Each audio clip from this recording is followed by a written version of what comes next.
বাবার সামনে তো খুব ভুজুং ভাজুং বুঝাইছেন, এখন আমাকে বলেন তো আসলে কাহিনীটা কি? আচ্ছা ঠিক আছে, আমি আপনাকে কথাটা সত্যি সত্যি বলি, ঠিক আছে? আপনার বাসার যে রাউটারটা, এটা কিন্তু একটা জট মাল, আপনার একবারে একজন বোকা বানাই দিছে।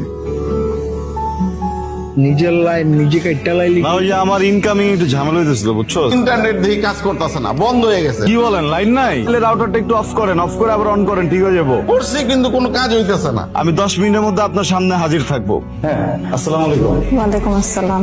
ইন্টারনেটের ঝামেলা হয়েছে না? আমার মনে হচ্ছে ইদানিং একটু বেশি ইন্টারনেটের ঝামেলাটা হয়, তাই না? এবার তো একটা মাইয়া আছে, মায়াটার তোর পছন্দ হয়েছে, তাই না?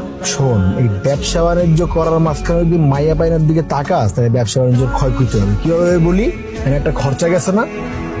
আপনি কি আমার সাথে কথা বলতেছেন? খুব আমার বাসায় ঘুরঘুর করা হচ্ছে না? না, আপনি যে বুঝতে পারতেছেন এটা আমি বুঝতে পারতেছি। আপনি চেনেন আমার বাবাকে? ভদ্র মানুষ, ওনার সাথে আমার সুসম্পর্ক। আমার বাবা যেমন খুব ভদ্র মানুষ, আবার খুব কড়া মানুষ। আপনি কি চান না যে আমি আপনার বাসায় যাই? অবশ্যই চাই না যে আপনি আমার বাসায় যাবেন। আপনি আমার বাসায় কেন যাবেন? সেখানে মনে হয় খাইয়ে গেলাম, বুঝছো? টাকা কি একলা একলা খাওয়া যায়? টাকা খাইতে হলে তো দুজনের সম্পর্কে জড়াইতে হইতো আগে, তুই তো সম্পর্কে জড়াস না। Hello, sultans internet service. না, আমি সুলতান না, আমি রাশেদ। আমাদের বাসায় একটু প্রবলেম হয়েছে, তো এটা ঠিক করতে হবে। আমি আসতেছি, আমার বন্ধু ছায়া খাইছেও আসতে পারবো না। আপনার বন্ধুকে আসতে হবে। ওই যে রেখা, যার হলো এত কাহিনী আমগো। অনেক ফাঁকিবাজি করছি জীবনে, বুঝছো? জীবনটা আসলে প্রেমে চলে না। রাশেদ ভাইয়া, আপনি যেতে পারেন, ওর সাথে আমার একটু কথা ছিল। এদিকে ঘোরেন, কিন্তু আপনাকে দেখে তো মনে হচ্ছে যে আপনার মন খারাপ। আমার মোটেও মন খারাপ না। আপনি একজন মেয়ে মানুষ, আপনার পছন্দ অপছন্দ থাকতেই পারে, আপনার মতবাদ থাকতেই পারে। আপনার আমাকে পছন্দ হয় না, আপনি আমাকে রাস্তার মানুষের সামনে ইনসাল্ট করছেন, ইটস ওকে। আমি একটু ভালোই প্যারা দিই আর কি, কিন্তু প্যারাটা তো নিতে হবে, তাই না? আমি কোনো প্যারা নিতে পারবো না। আশ্চর্য, আপনি রিলেশন যাবেন আর প্যারা নেবেন না?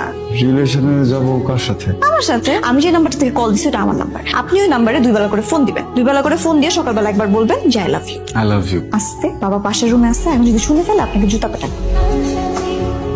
দোস্ত হয়ে গেছে। কি হয়ে গেছে? দোস্ত প্রেম হয়ে গেছে। কয়েকটা দিনের জন্য বাসায় ছিলাম না, নানু বাড়ি গেছিলাম, আর তুই এর মধ্যে প্রেম করে ফেলছস। দোস্ত আমি তো ওয়েট করতেছিলাম যে তুই কবে আসবে, তোকে কবে বলবো।